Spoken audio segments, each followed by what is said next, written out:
बिस्मिल्लाहिर्रहमानिर्रहीम। अस्सलाम वालेकुम फ्रेंड्स, कैसे हैं आप? उम्मीद करता हूँ आप ठीक होंगे।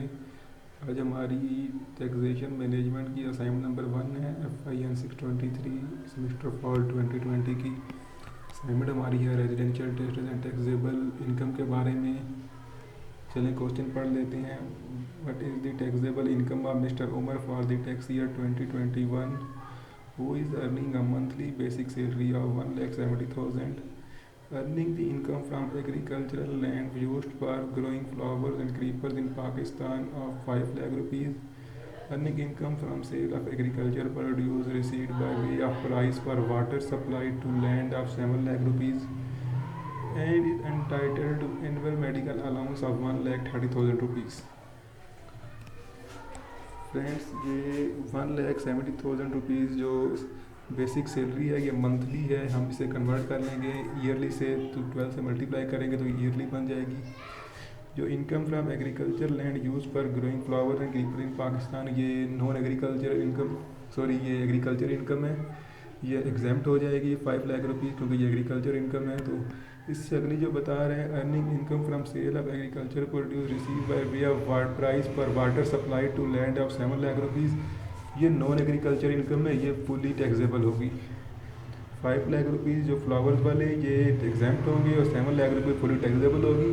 और आगे वो बता रहे हैं मेडिकल अलाउंस है 1,30,000 रुपीज़ का मेडिकल अलाउंस। अगर मेडिकल अलाउंस और उसके साथ मेडिकल फैसिलिटी दोनों मिले हुए हों तो मेडिकल फैसिलिटी फुली एग्जाम्प्ट होती है और मेडिकल अलाउंस फुली टैक्सेबल होता है। इसमें सिर्फ उन्होंने मेडिकल अलाउंस दिया है, तो इसलिए medical allowance 10% of basic salary जो है वो एग्जाम्प्ट होगा। देखते हैं इस क्वेश्चन को किस तरह से हमने अटैम्प्ट करना है। शुरू में हम ये सारा फॉर्मेट बता लेंगे। टैक्स पेयर का नाम मिस्टर उमर है। टैक्स ईयर 2021 रेजिडेंशियल स्टेटस भी बता देंगे क्या है उसका। NTN नंबर अगर है तो वो बता देंगे। कंप्यूटर या tax income and tax thereon, ये हमने बताना होता है। इसका ये फॉर्मेट मैंने बनाया है। पहले हम बेसिक सैलरी लिख लेंगे 20,40,000 रुपीज़ है। ये एग्जाम्प्ट नहीं है, फुली टैक्सेबल है, तो हमने टैक्सेबल इनकम में यहाँ लिख देनी 20,40,000 रुपीज़। फिर मेडिकल अलाउंस जो है वो 1,30,000 रुपीज़ है, तो ये 10% ऑफ बेसिक सैलरी एग्जाम्प्ट है। तो 10% बेसिक सैलरी का जो बन रहा है वो 1,30,000 से अबव बन रहा है, इसलिए ये 1,30,000 रुपीज़ फुली एग्जाम्प्ट हो जाएंगे। Income from flowers and creeper 5 lakh rupees है, ये फुली एग्जाम्प्ट है, तो ये हमारी इनकम टैक्सेबल इनकम में नीचे जीरो शो हम करेंगे। Income from sale of agriculture produce 7 lakh rupees है, लेकिन ये एग्जाम्प्ट नहीं है, तो इसलिए हमें फुली टैक्सेबल होगा। हम टैक्सेबल इनकम में 7 लाख लिखेंगे। टोटल हमारी जो इनकम होगी टैक्सेबल इनकम वो 27,40,000 रुपीज़ है। इसके साथ हम प्रोविजंस शो करवा देंगे जो हमने एंट्री अब ऊपर हमें की हैं टैक्स की, उनकी जो प्रोविजंस हैं, ये प्रोविज़न है जो है मेडिकल अलाउंस की, वो उसकी जो एंट्री हमने की है वो 10% ऑफ बेसिक सैलरी हमने ली है, तो उसकी प्रोविजन जो है वो मैंने यहाँ पे शो करवा दी है, या पढ़ लीजिएगा। इससे नीचे एग्रीकल्चर इनकम की जो प्रोविज़न है वो पढ़ ले। Income from sale of agriculture produce receive by way of price for water supply to land in non agriculture income, so that's why it is taxable. Income from growing flowers and creepers agriculture income, so it is taxable under income tax 2001. Second question है हमारा, mister Zia is deputed in China under the CPEC agreement. He went to China on 1st July 2020 and returned to Pakistan on 31 December 2020. He was available in Pakistan for 400 days in the 4 years preceding the tax year.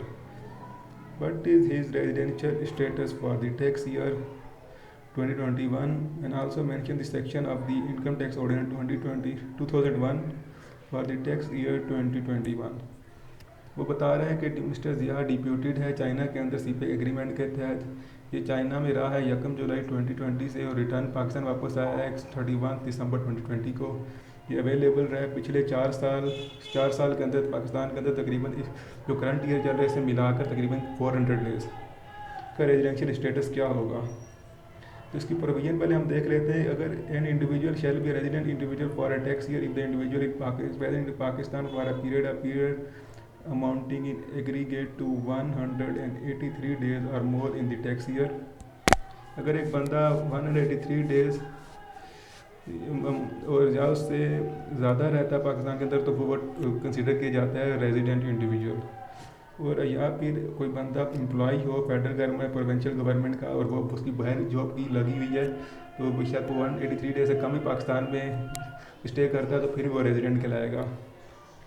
क्योंकि mister Zia deputed था China में government की agreement के तरह under CPEC, तो इस वजह से ये गवर्नमेंट का ऑफिशियल है, इसलिए ये इसके स्टेटस के लिए 183 डेज़ कंसिडर नहीं होंगे। ये विदाउट कंसीडिंग डेज ये रेजिडेंट इंडिविजुअल कहलाएगा। तो देखें, चलें इसका पढ़ लेते हैं। So in this question mister Zia is deputed in China under the CPEC agreement. He is the official of the government posted abroad in the tax year. So Mr. Zia is the resident individual for the tax year 2021 under income tax ordinance 2001। दोस्तों ये थी हमारी आज की assignment. अगर आपका कोई question वगैरह हो असाइनमेंट से रिलेटेड तो मुझे आप कमेंट्स में ज़रूर बताएं कमेंट्स बॉक्स में। और अगर आपकी कोई मज़ीद असाइनमेंट है तो आप मुझे ईमेल कर सकते हैं। और जिन दोस्तों ने मेरे चैनल को सब्सक्राइब नहीं किया तो काइंडली वो मेरे चैनल को ज़रूर सब्सक्राइब